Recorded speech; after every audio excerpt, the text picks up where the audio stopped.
The next round of discretionary grant funds opened last week, aimed at small businesses in the area. What makes this grant different from the small business grant? You're right in that applications opened last Thursday at 5 o'clock and they'll close on Thursday the 9th of July at 5 o'clock. And this was a fund that was announced by government in early May, which is aimed at businesses which didn't qualify for the small business grant or the retail, hospitality and leisure grant because they were either liable for rate or because they failed to meet other government criteria. So we've got about £2.3 million worth of funding available to the council for this scheme to be used to make grants to businesses of up to £10,000, dependent on their property costs and loss of income due to COVID. There were two rounds of this, you're right, in that the first one was mainly set out for those businesses that were perhaps in units of multiple occupancy and so weren't, for whatever reason, eligible for the first set of grants. Round two is open to manufacturing and engineering companies, digital and creative companies, childcare, so nursery providers, construction companies, and registered charities not supported under the government's set priority criteria so far. Can you reapply if you didn't meet the criteria previously?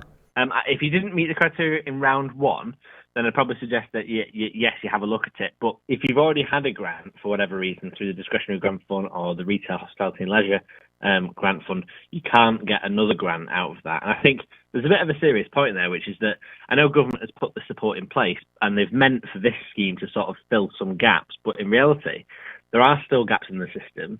And for every gap in the system, there is a category of business that either will fold because of COVID or won't get support.